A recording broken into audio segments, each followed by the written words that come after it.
Hello and welcome and namaste from New Delhi. You're watching DD India Newshour. I'm Gautam Roy. Coming up over the next 1 hour. The US blockade completely halts economic trade going in and out of Iran by sea. Donald Trump says it's unacceptable for Iran to have a nuclear bomb. The US president hints at extending the ceasefire as well. Israel seeks Hezbollah's disarmament while Lebanon calls for ceasefire in a productive Washington meeting. The two sides also agree to direct negotiations.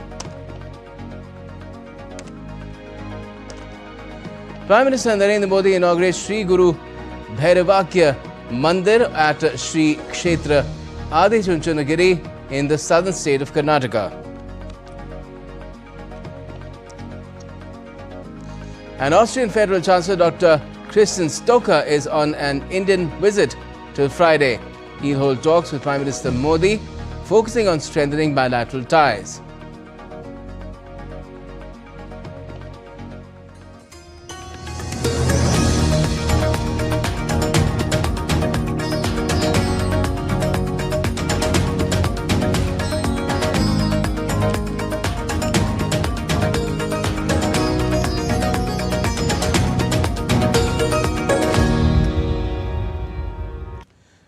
Prime Minister Narendra Modi received a telephonic call from US President Donald Trump on Tuesday night, India time. The PM shared details of the phone call in a social media post on X. He said, and I quote, "Received a call from my friend President Donald Trump. We reviewed the substantial progress achieved in our bilateral cooperation in various sectors. We are committed to further strengthening our comprehensive global strategic partnership in all areas.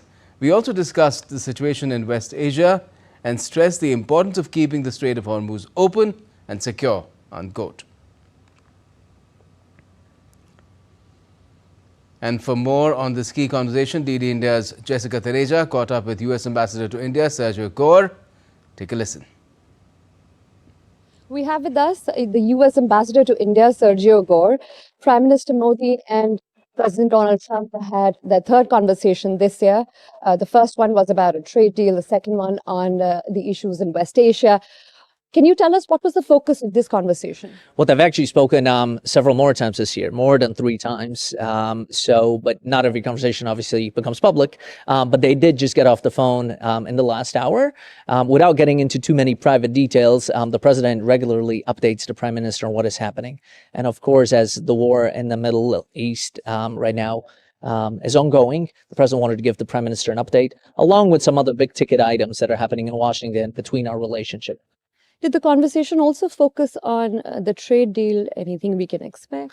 It focused on several big ticket items. I don't want to get into it. Was a private conversation, so it's not for me to reveal. But what I will share with your viewers is I just came back from Washington, where I met with the entire cabinet, and that included Treasury and USTR, Department of War, Energy. And so we do have some big ticket items that will be announced over the next few days, over the next few weeks. And the relationship is on incredible footing.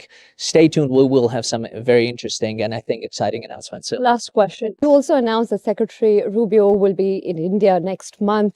What all can we expect in terms of those developments? Anything on the Quad meeting? Yes. So we're very much looking forward to having a ministerial Quad meeting here in India. This is also the Secretary's first visit to India. So he's very excited to come not only to Delhi, but also visit other places. Look, India is vitally important to us. It's an incredible partner. The president also has an incredible relationship with your prime minister. It shows the importance of the United States. If you look at Secretary Rubio, he does not travel much because he's full-time at the White House also. So the fact that he is coming over here shows the level of importance that the United States gives to India. Thank you, Ambassador, for speaking to us and taking our time. Thank you so much. I was the US Ambassador to India, Sergio Gore, telling us that there are many big-ticket announcements to be made in the future. But the conversation between President Donald Trump and Prime Minister Modi, the talks focused on the enhancement of India-US relationship and also on the developments in West Asia. This is Jessica Taneja with video journalist Sanjeev in New Delhi for DD India. And now on to developments in West Asia. The American forces have completely halted economic trade going into and out of Iran by sea through a blockade. In a post on X, US Central Command said an estimated 90% of Iran's economy is fueled by international trade by sea. Iran effectively shut the Strait of Hormuz, a crucial global waterway for oil and gas transport since the war began on the 28th of February. Roughly 5,000 people have also been killed in the hostilities since then.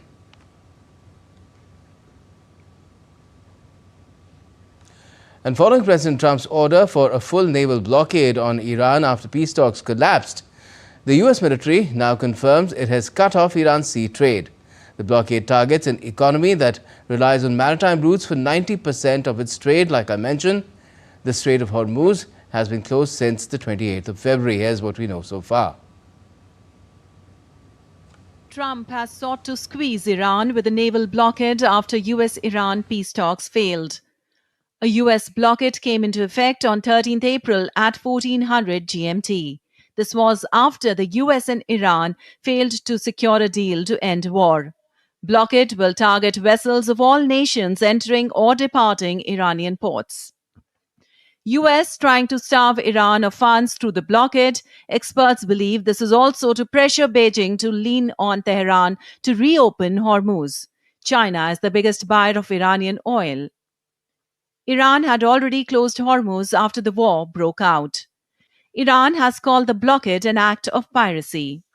China has called the blockade dangerous and irresponsible. Bureau Report, DD India. And the U.S. President has said on Tuesday that U.S. and Iran peace talks could resume this week after the collapse of weekend negotiations prompted Washington to impose a naval blockade on Iranian ports. His remarks have come as American military said no ships had passed through the U.S.-enforced blockade of Iranian ports and coastal areas in the first 24 hours of the operation. The standoff has raised doubts over the prospects for a 2-week ceasefire that is due to expire next week. Gulf, Pakistani and Iranian officials also said negotiating teams from Washington and Tehran could return to Pakistan later this week, with no date yet agreed. Now, amid the ongoing tensions in West Asia, the U.S. Treasury Department on Tuesday refused to extend temporary waiver permitting the purchase of certain Iranian crude oil. The U.S. Treasury Department, in a social media post, said that it does not plan to renew a temporary easing of sanctions on Iranian oil that aim to ease war-related supply shocks. The department added that it is maintaining maximum pressure on Tehran. The U.S. Treasury Department also warned financial institutions of further action, stating, and I quote, "Financial institutions should be on notice that the department is leveraging the full range of available tools and authorities and is prepared to deploy secondary sanctions against foreign financial institutions that continue to support Iran's activities." End quote. The initial authorization allowed for the delivery and sale of Iranian crude and other petroleum products loaded onto ships before the 20th of March and was to last through the 19th of April. Lebanon and Israel, meanwhile, have held their first diplomatic talks in nearly 4 decades, aimed at ending fighting between Israel and the Iran-backed Hezbollah group. The talks, lasting for more than 2 hours, were attended by Israeli and Lebanese delegations led by Israeli ambassador to the U.S., Yeshi Lita, and Lebanese ambassador to the U.S., Nada Hamadeh. U.S. Secretary of State Marco Rubio, who mediated, said it was a historic opportunity to end Hezbollah's influence. People are victims of Iranian aggression, and this needs to stop. And so our hope here, and I know this will be a process, okay, all of the complexities of this matter are not going to be resolved in the next 6 hours, but we can begin to move forward to create the framework where something can happen, something very positive, something very permanent, so that the people of Lebanon can have the kind of future they deserve, and so that the people of Israel can live without fear of being struck by rocket attacks from the terrorist proxy of Iran. A U.S. statement further noted that all parties agreed to formally launch direct negotiations at a time and place mutually agreed upon by Israel and Lebanon. The United States stressed that any ceasefire agreement must be reached by the two governments under U.S. mediation. The Israeli side expressed support for the dismantling of all non-state armed forces within Lebanon and the removal of related terror infrastructure, pledging to resolve differences through direct negotiations. Lebanon, for its part, reaffirmed the need for full implementation of the ceasefire statement issued in November 2024 underscoring its national sovereignty and territorial integrity. 2 Israeli strikes on Wednesday hit vehicles south of Beirut, while Hezbollah launched rockets at Israel hours after Lebanon and Israel agreed to hold direct negotiations. The Israeli military said it had detected approximately 30 launches by Hezbollah towards Israel. Iran-backed Hezbollah has opposed direct talks. Also, as Israel and Lebanon agreed to direct negotiations, let us understand a few precedents for the direct talks between the two, which began in Washington.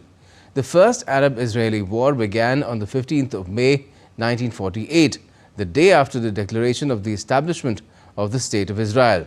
5 countries, Egypt, Syria, Jordan, Lebanon and Iraq, rejected a UN plan adopted in November 1947 to partition Palestine into Jewish and Arab states and went to war against the new state. In 1949, Israel and neighboring countries signed armistice agreements, but they collapsed with the start of the 1967 Arab-Israeli War. Israel invaded Lebanon on the 6th of June 1982 in an operation it dubbed Peace for Galilee that was initially aimed at expelling Palestinian fighters, but which resulted in a nearly 18-year Israeli occupation. On the 17th of May 1983, Lebanon and Israel signed an agreement on the withdrawal of Israeli forces from Lebanon after 4.5 months of direct talks with US participation. The deal was scrapped less than a year later. A series of bilateral negotiations between Israel and Syria, Lebanon and a joint Jordanian-Palestinian delegation was launched in late 1991, following the Madrid Conference on Middle East Peace. After years of US mediation, Lebanon and Israel reached an agreement on the 27th of October 2022, which demarcated their maritime borders and set the terms for sharing offshore gas resources in the eastern Mediterranean.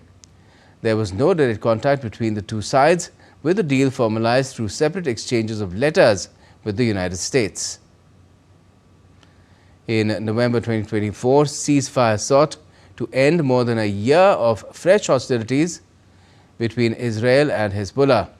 But Israeli forces kept up strikes in Lebanon, saying they aim to prevent Hezbollah from rebuilding its capabilities. In December 2025, civilian officials for the first time joined Lebanese and Israeli military representatives in ceasefire monitoring meetings in southern Lebanon, led by the US and also involving France and the United Nations peacekeeping force. The talks marked the first direct discussions between the two sides in decades.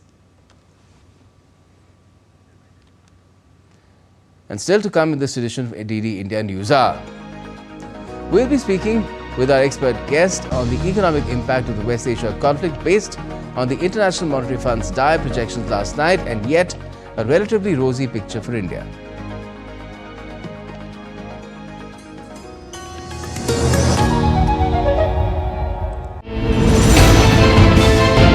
Geopolitics and trade deals.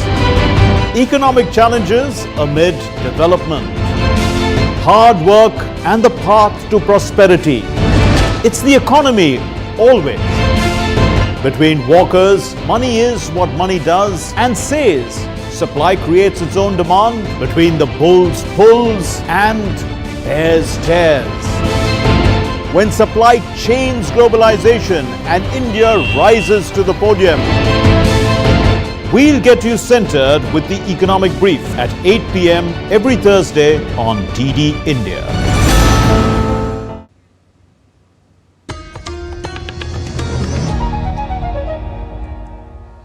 Welcome back. You're watching DD India News Hour. I'm Gautam Roy. Now, the International Monetary Fund cut its growth outlook on Tuesday because of the Iran war-driven energy price spikes and supply disruptions.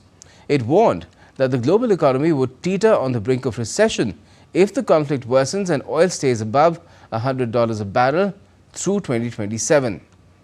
In its latest World Economic Outlook, the IMF projects global growth at 3.1% this year, down from 3.3% estimate issued in January. But India's economy is now tipped to grow 6.5% this year, a rise of 0.1% from the previous forecast, with the fund saying that the reduction in US tariffs from 50 to 10% will soften the impact of the conflict in West Asia. So we were planning to upgrade growth for 2026 to 3.4%. So 3.4% is where we were planning to be. Then, of course, the war started, and our reference forecast, which assumes a relatively short-lived conflict with a disruption in energy markets that is temporary through the year, but fades away into next year, would still bring down our projection under the reference forecast is 3.1%. So that 0.3 percentage point is the effect of the war under relatively mild assumptions. So a poorer outlook for the world and it worsens as the conflict gets extended, and a relatively better or rosier picture for India despite this West Asia conflict. How do you explain that? Let's ask Professor Gulshan Sachdeva, School of International Studies at the Jawaharlal Nehru University in New Delhi. Good afternoon to you, Professor. What do you make of these projections, both for the world and for India? Good afternoon. Well, yes, I mean, I think there are tensions. I mean, the geopolitical tensions, wars and trade and tariff, all those kind of tensions. Now, basically, that has pushed IMF to revise some of its earlier estimates. Now the growth is going to be about, the global growth is going to be about 3.1%, slightly lower than what they projected earlier. And as you have rightly mentioned, I mean, India's growth story continue to be strong. And India continues to be fastest major economy in the world. So these are good things. But of course, I mean, these are projections on the basis of a certain thing that this is, I mean, the crisis in the Middle East is temporary. And in fact, one of the major assumptions what they have for all these projections is that the crude prices for the year 2026 are going to be about 82 average for the year, and the next year is going to be about 75. Now, these are huge, I would say, assumptions because the way things are happening, crude price may perhaps remain well above these prices. Definitely in 2026, what's going to happen in 2027, we don't know. And the way I think it's not just only about what is happening between Iran and Israel and US. Of course, there are certain positive indicators about talks, etc. But already there is a serious damage which has been done to the production capacities in the region, which may take a couple of months or maybe more, a couple of years sometime to come back to normalcy. So these are assumptions, but I think the good thing is that, at least for India, the fundamentals are strong. And if we continue to be on this path, these are still, I would say, slightly lower projection than what perhaps our RBI projections are. And few weeks back, or in fact, I think a couple of days back, the Modi in fact had reduced India's forecast from 6.8% to 6%. So within I think all these different kind of projections, IMF projections are, I would give slightly more weightage because at least they, take all other kind of, assumptions globally and, they put it in broader perspective. So I think only, the worry at this point of time is that all their, I think, assumptions for these projections are hoping that the conflict in the region is going to, we'll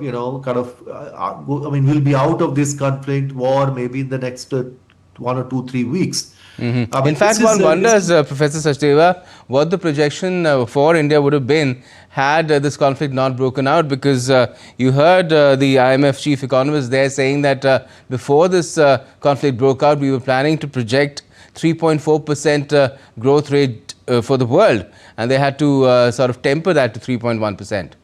Well, that's right, because I think if the war wouldn't have been there, maybe our projection would have been gone much higher than what the 6.5 is.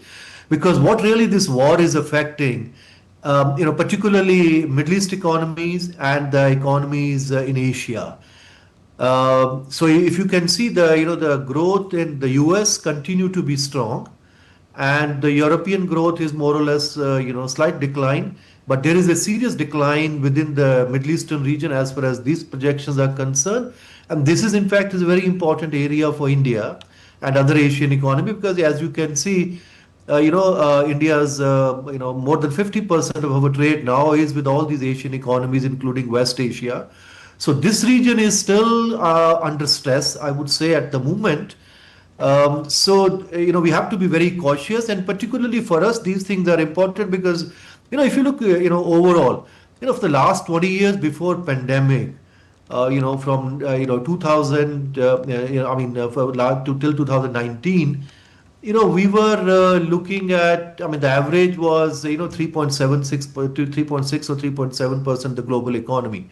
So from that kind of growth, now we're talking about roughly about 3% growth. So the overall growth engine, global economy is kind of slowing down, which is a worry, because ultimately we are integrating now in the global economy, because our ambition by 2047 is we have to integrate more with the global economy in trade, in services, in technology and everything else. So we'll be exposing more and more our economy to the global economy. And if the global economy itself is slowing down, the long-term projection, I know our ambitions for 2047, becoming a developed economy, Viksit Bharat, we need to have something out of 8.59% growth. So within that kind of ambition, I think this is a worry.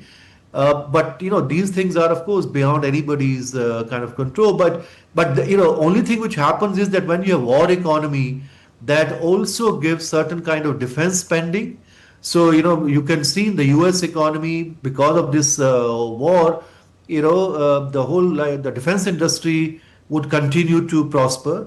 That can give growth numbers, but that may not. That may actually, in some other parts of the world, because of growth, if they have to reduce their social spending or other kind of expenditure, that create other different kind of tensions and the social and other kind of political problems in many other, particularly in the developing countries. Right. So overall, I think situation is at the moment, it's not really as bad as perhaps one would have expected. Okay, and in the case of India, do you think a large part of the credit for India's higher projection than, in face of the kind of projection that is there for the world, is because of the trade deals that India has done, particularly the one with the US where tariffs have come down?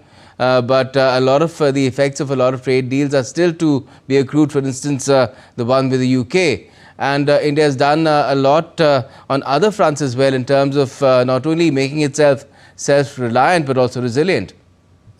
Well, all these policies, that's why I'm saying that the growth story continue to be very strong.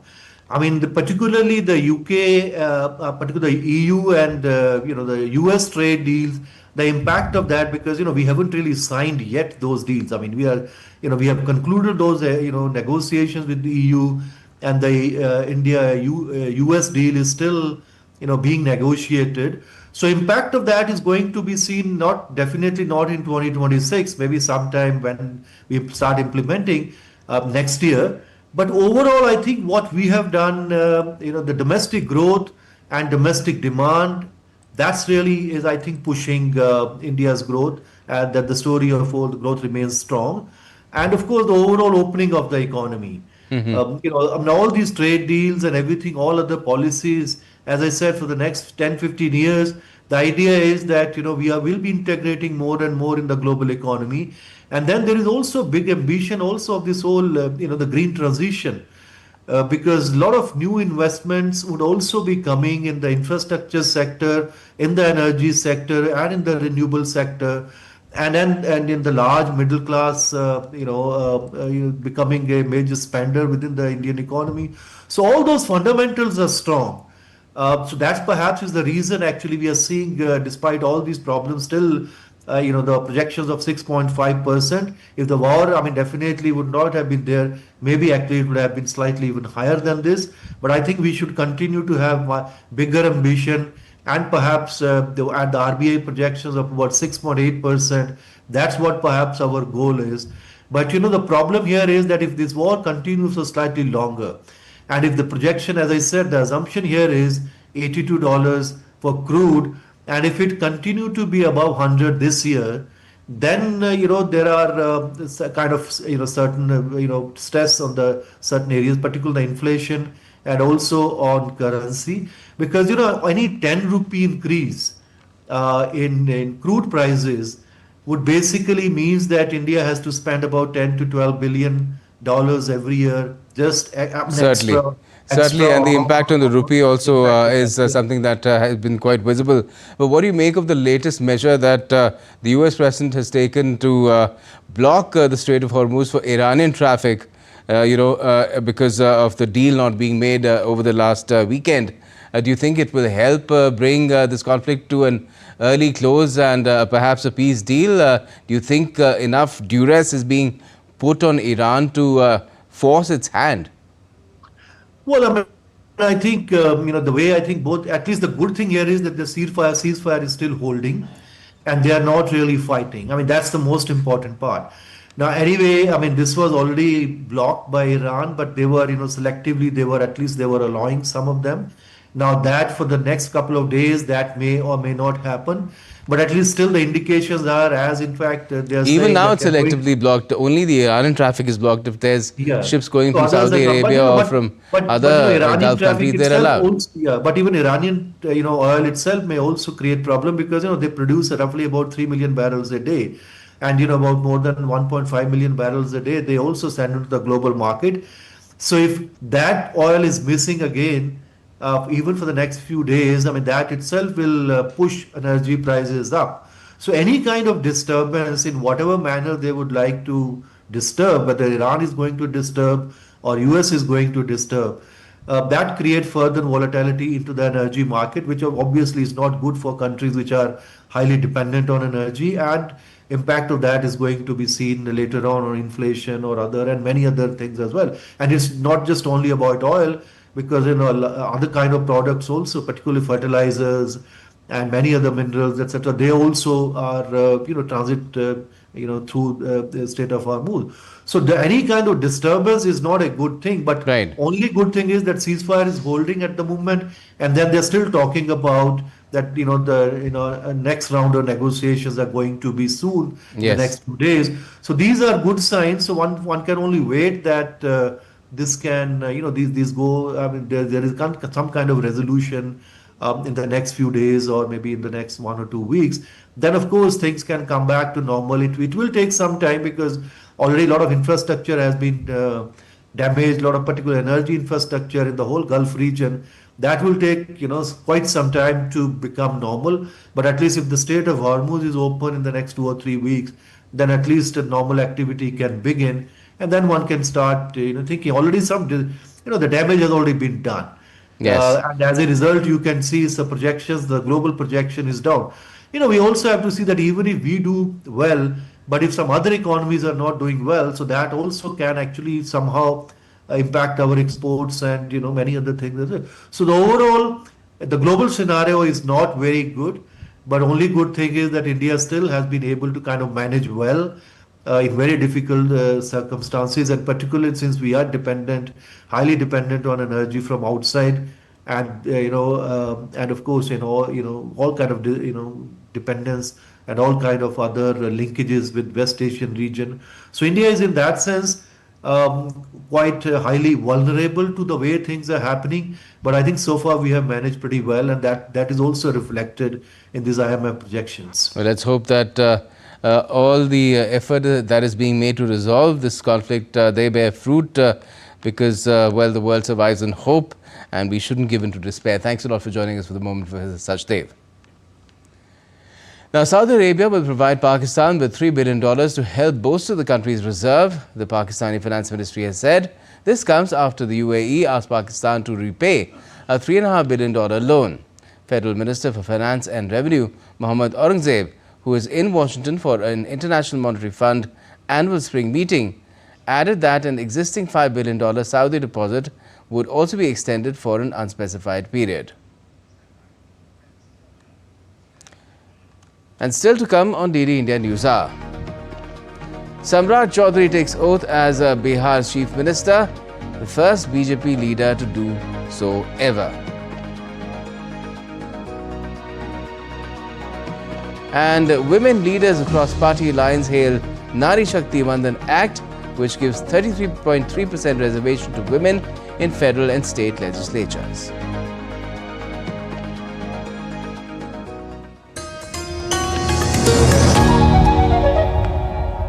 Can the US launch a bombing campaign against Iran? The Philippines vessel suffered structural damage. The saga of child sexual abuse is the United States China's debt trap strategy. Truth is stranger than fiction.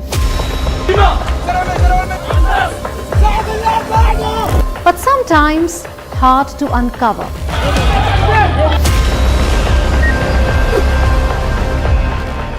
Trust us to tell the truth, unadulterated and pure, of every story that matters to you.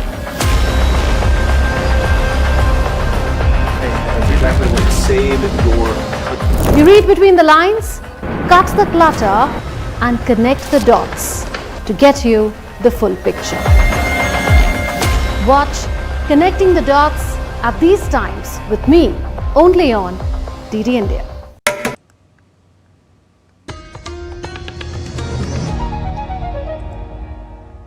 Welcome back. You're watching DD India News Hour. I'm Gautam Roy.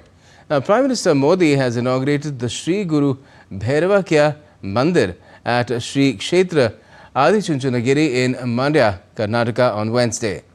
Sri Guru Bhairavakya Mandir is a memorial dedicated to the revered seer Sri Dr. Balagangadhara Nath Mahas Swamiji, the 71st pontiff of Sri Adi Chunchanagiri Mahasamsthan Math. The mandir is envisioned not only as a place of reverence, but also as a source of inspiration for future generations. In his address, Prime Minister Modi said, Sri Dr. Balagangadhara Nath Mahaswamiji was widely respected for his long life commitment to social service, having established numerous educational institutions and healthcare facilities. The PM outlined 9 key requests to citizens, focusing on building a Viksit Bharat or a developed India by 2047. मेरा पहला आग्रह है कि हम सभी पानी बचाने और पानी के बेहतर प्रबंध का संकल्प लें। मेरा दूसरा आग्रह पेड़ और प्रकृति से जुड़ा है। हम भी अपनी मां के सम्मान में पेड़ जरूर लगाएं और धरती माता की रक्षा का संकल्प लें। मेरा तीसरा आग्रह स्वच्छता को लेकर है। हर जगह स्वच्छता बनाए रखना ये हम सबकी सामूहिक जिम्मेदारी है। मेरा चौथा आग्रह स्वदेशी और आत्मनिर्भरता से जुड़ा है। मेरा पांचवा आग्रह देश की सुंदरता को देखने से जुड़ा है। डोमेस्टिक टूरिज्म को बढ़ावा दें। मेरा छठा आग्रह किसानों से है कि वे केमिकल मुक्त, केमिकल फ्री प्राकृतिक खेती की ओर बढ़ें। मेरा सातवां आग्रह स्वस्थ खानपान से जुड़ा है। मिलेट्स को अपने भोजन में शामिल करें। मेरा आठवां आग्रह योग, खेल और फिटनेस से जुड़ा है। मेरा नौवां आग्रह सेवा भावना से जुड़ा है। जरूरतमंद की सेवा समाज को मजबूत बनाती है। And the PM also jointly released the book titled Saundarya Lahari and Shiv Mahimana Strutam, along with former Prime Minister H.D. Deve Gowda in Mandya.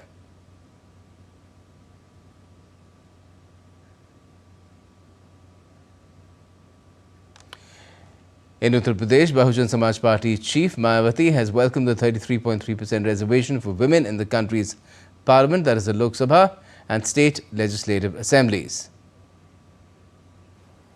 देश की संसद, लोकसभा में व राज्यों की विधानसभाओं में महिलाओं को 33% आरक्षण देने की प्रक्रिया को काफ़ी लंबे इंतजार के बाद ही सही व अन्य इसे आगे बढ़ाने की सही व अब इसे आगे बढ़ाने की कार्रवाई का हमारी पार्टी स्वागत करती है.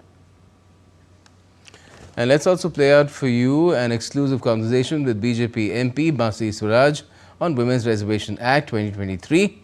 The BJP MP discussed the prospects of Nari Shakti Vandan Act with DD India's Tanvi Taneja.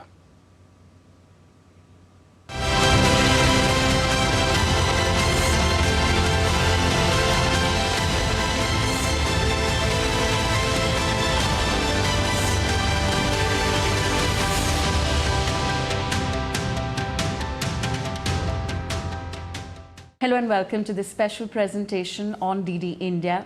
I have with me a very special guest, Basi Swaraj, Member of Parliament. She's made a terrific poll debut from the New Delhi constituency in the Lok Sabha 2024 elections. Well, she's a prominent face to look out for in the times to come. Thank you, Basuji, for speaking to us on DD India. Thank you. Thank you. That was a very generous introduction. Very kind of you. Okay. First of all, very important question. This women's reservation in Parliament and state assemblies, what does this change for an average Indian woman and how? So, women in India are very politically conscious, and our polity is one of those rare few countries where women had the right to exercise their vote right since independently. The women in India did not have to struggle for it. And if you see the 2024 elections especially, the voter turnout of women was exceeded, and it was far greater than the men's voter share. But it's kind of disappointing that the representation of women in Parliament is quite abysmal. Today, only 13.6% women are representing a population which constitute 50% of 140 crore. And if you go into state legislative assemblies, then the statistics are far more concerning. Less than 10% women represent our nation, which is the largest democracy in the world. The global percentage, I would say the global average would be around 27.6%. So the Nari Shakti Vandan Adhiniyam, which was actually passed in September 2023, and I'm very grateful to the Honorable Prime Minister Shri Narendra Modi, because he ensured that a delay of 27 years was actually done away with, and this transformative reform was brought. And now the Modi government is calling for a special session on the 16th, 17th and 18th of April to ensure that the bill is implemented, rather the law is implemented in 2029 itself, and it is not delayed beyond that. Yes, so you were there. Wonderful. Yes, it is wonderful. You were there at the function at Vigyan Bhavan. Prime Minister Narendra Modi said that 2029 Lok Sabha elections and assembly elections should take place with women reservation in effect. A word on that. Women's reservation is a very necessary affirmative action, and if you look at the record of our country in panchayat elections, it has proven time and again that affirmative actions like reservation definitely work. Today, women are trailblazers in every realm of the world, whether it's the armed forces, whether it is medicine, whether it's scientists, lawyers, judges. Women are taking the world by storm. I think it is high time that our demography is also represented in our democracy. And I think this is going to be a transformative reform, a reform that has been waiting in the wings for the last 27 years.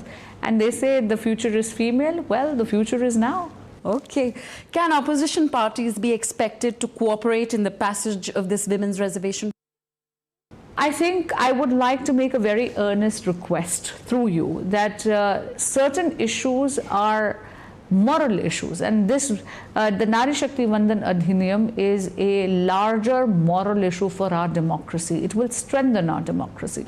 And therefore, I would request the opposition parties to rise above the fissures of differences of ideology, the fissures of political selfishness, and definitely rally together so that once again this amendment is passed unanimously. What role would you like and expect to see from Indian women legislators, both in and outside the parliament? Well, I think I would first like to express a wish for the youth of the country, because we're the largest youthful population in the world. Today, 60% of our population is below the age of 35. And I would request them to join politics. I would say that आप मेरे देश का केवल भविष्य ही नहीं है, आप मेरे देश का भावी नेतृत्व भी हैं, और वो दिन दूर नहीं जब अगली सांसद, अगली विधायक या अगली पार्षद आप में से ही चुनकर आएंगे। इसीलिए आपसे करबद्ध प्रार्थना कर रही हूँ कि जितनी भी मेरी देश की बेटी हैं, मेरी बहनें हैं, कि भारी मात्रा में राजनीतिक क्षेत्र में आइए, ताकि जो यशस्वी प्रधानमंत्री श्री नरेंद्र मोदी जी का वुमेन लेड डेवलपमेंट, यानी महिलाओं के नेतृत्व में राष्ट्र को सशक्तिकरण करने का जो विजन है, उसको हम उस संकल्प को सिद्धि तक लेके जा सके। Basuri ji, as a woman parliamentarian, you have a great political career ahead of you, and you've been an advocate yourself. What other legal measures could be put in place to further enhance the cause of empowerment of women? I think what we do need to do is first, foremost, of course, after the passage, the very fact that this bill was passed in September 2023 made it easier for women to come into politics. The amendment which ensures that the law gets implemented in 2029 itself is going to be a watershed moment, because just passing of a law is not enough if it is not going to be implemented. But if you're asking me what other measures are required, I think political parties, you need to sort of be more conscientious about providing funding to female candidates. Many women, though they're very competent, sort of hesitate because they feel that they perhaps do not have the economic means to contest an election. And I think that is where a political party needs to show that reformative will and should sort of put their mouth where their money is and support female candidates with the kind of funding which is required. I have to ask you this, Basurji. Why has it, been felt necessary to increase the number of seats in Parliament to incorporate women's reservation? That's a very fair question. So, the current number of seats in the Parliament, 543, it is based on the census of 1971. That time, India's population was about, roughly about around 54 crores. Today, we're a nation of 140 crores. The population has increased 3 times. Delimitation is a constitutional mechanism and a constitutional necessity. When we're talking about women reservation, we want to make sure that women are not underrepresented despite there being a legislation which gives reservation. So for that, what you need to do is you need to have ample number of constituencies, because you can't have reservation in abstract. It has to be done in identified constituencies, and therefore you need to have delimitation, have the number of seats be reflective of the actual population of the country today, and then bring representation in consonance with that. That is the only way that this law is going to be implemented fairly. Okay. Pardon me, I would like to just sum up. Do you feel, what you think about the bill and what you feel about the bill, is it distinct, or you're very positive about its implementation? Oh, I am totally gung-ho about this law, and I know that not only is it going to be a historical moment, I'm very grateful for the opportunity that I'm going to see this history in making. I'll be a witness to it, and today we are only 74 women MPs. This amendment, the moment it is passed, it will ensure that the 18th Lok Sabha is the last Lok Sabha where women are underrepresented. It will ensure that the next Lok Sabha is going to have 273 women representing the Matru Shakti of Bharat. I can't wait to see the journey from 74 to 273. It's wonderful how you put it, Basuri. Thank you very much for speaking to DD India. Well, yes, the road ahead is careful implementation of the Women's Reservation Bill, but collective, sustained political will take it ahead. Well, we thank Ms. Swaraj once again for being with us on DD India. Thank you for watching. Namaskar.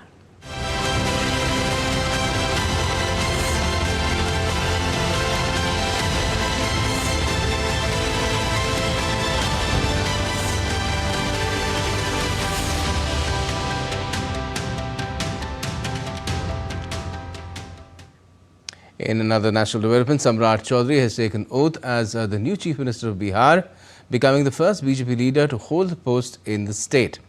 The oath was administered by Governor Syed Ata Hasnain at Lok Bhavan in the state capital Patna. JDU leaders Vijay Kumar Chaudhary and Bijendra Prasad Yadav were also sworn in as ministers and will serve as deputy chief ministers. Samrat Chaudhary was elected leader of BJP and NDA legislative parties a day earlier, following the resignation of Nitish Kumar, who is now a member of parliament in the Rajya Sabha, which is the upper house of the Indian parliament.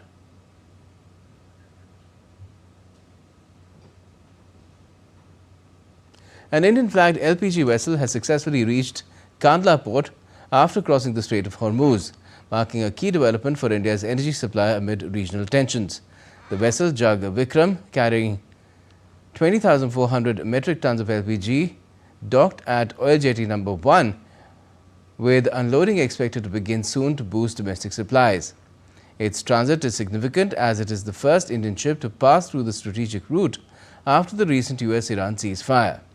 Officials said around 15 Indian vessels remain in the Strait of Hormuz, with efforts underway to bring them home. India's External Affairs Minister Dr. S. Jaishankar participated in the ASEC Plus meeting convened by Japan to address supply chain disruptions in global energy markets. The External Affairs Minister underlined India's strong commitment to safe and unimpeded transit passage for maritime shipping, saying that attacks on merchant vessels are completely unacceptable.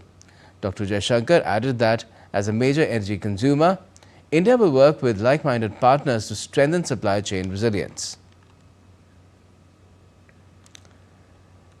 Austrian Federal Chancellor Dr. Christian Stocker arrived in New Delhi on Tuesday for his first official visit to India. He will meet External Affairs Minister Dr. S. Jaishankar later today.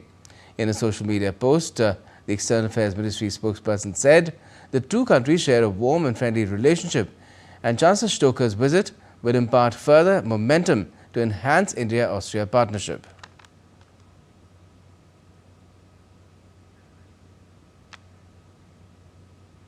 Now, it's the third day of strike action this week at Germany's biggest airline, Lufthansa, and passengers are once again facing major travel disruptions. To bring us up to speed on what the strike is all about and how travelers are being affected, we're joined from Berlin by Deutsche Welle's Chipanda Jimbelu. Good afternoon to you, Chipanda. What's the latest from the strike today?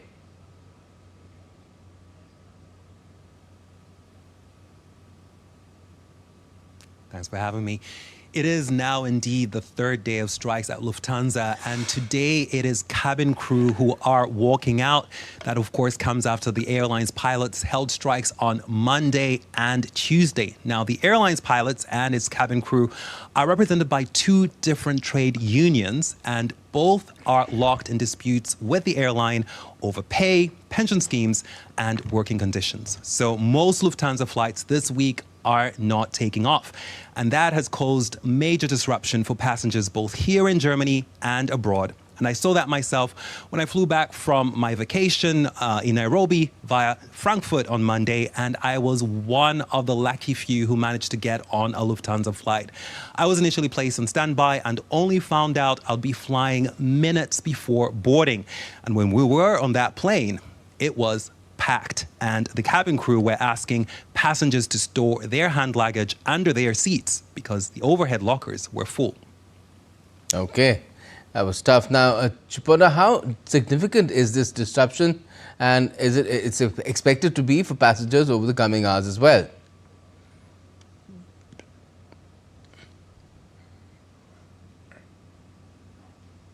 Well, on Tuesday, the pilot strike forced the cancellation of around 900 flights at Frankfurt International and Munich International, which are, of course, Germany's two biggest airports. Now, cargo flights were also affected, and the disruption this week does come after Lufthansa's cabin crew walked out last Friday, and that led to the cancellation of nearly 3/4 of the airline's flights at Frankfurt International alone, with tens of thousands of passengers affected. And while the scale of today's strike will also be significant, it may not match last Friday's chaos, at least for the domestic routes. And that is because Lufthansa reached an agreement with one of the trade unions, Verdi, which represents both pilots and cabin crew. And that deal may also explain why I was able to board that Lufthansa flight between Frankfurt and Berlin on Monday. Now, under the agreement, staff at Lufthansa City Line will receive pay rises of between 20 and 35% by early 2029, along with additional days off, improved roster planning, and better pension benefits. Chupanda Chimpuri, thank you for joining us from Berlin. Well, time now to get some sporting updates as well. First, chess. Well, the Chess World Championship is set and it's Gukesh versus Javakhir Sindarov. The Uzbek prodigy wrapped up the 2026 Candidates Tournament with a round to spare, drawing his penultimate game against Anish Giri to officially clinch the title. Heading into round 13, Sindarov held a 2-point lead. Giri needed a win to cut the deficit to 1 and take the contest into the final day. But the draw ensured Sindarov wrapped up the title. This win means Sindarov becomes D. Gukesh's challenger at the World Chess Championship match, scheduled to be held later this year. In cricket, Royal Challengers Bengaluru face Lucknow Super Giants in a key IPL 2026 clash in Bengaluru on Wednesday, with RCB aiming to continue their strong form and move up the points table. Royal Challengers Bengaluru enter the match in excellent batting form, regularly scoring over 200 runs this season. Rajat Patidar leads the charge with 195 runs at an impressive strike rate above 200. The batting unit, including Virat Kohli, Phil Salt, Tim David and Devdutt Padikkal, has been firing consistently. RCB are currently third on the table with 6 points, just behind Rajasthan Royals and Punjab Kings.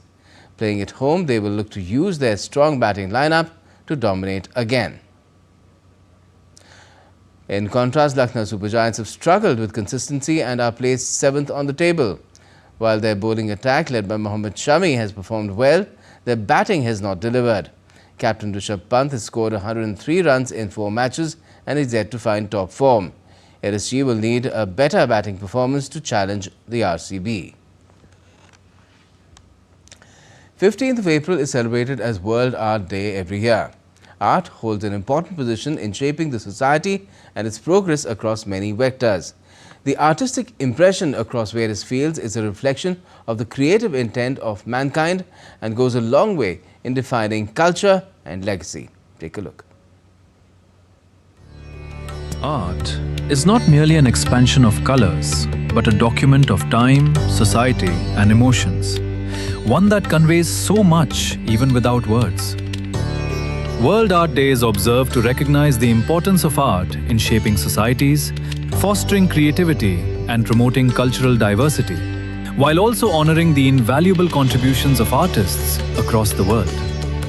It is celebrated every year on the 15th of April, marking the birth anniversary of Leonardo da Vinci, a timeless symbol of artistic brilliance, scientific curiosity, and boundless creativity.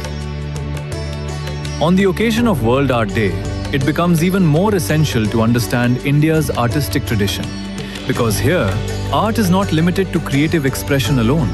Rather, it is deeply embedded in every aspect of life, like a heartbeat. India's artistic journey is thousands of years old, a glimpse of which can be seen in the murals of the Ajanta caves, where the paintings carved on the walls not only depict religious stories, but also vividly bring to life the social conditions and aesthetic sensibilities of that time.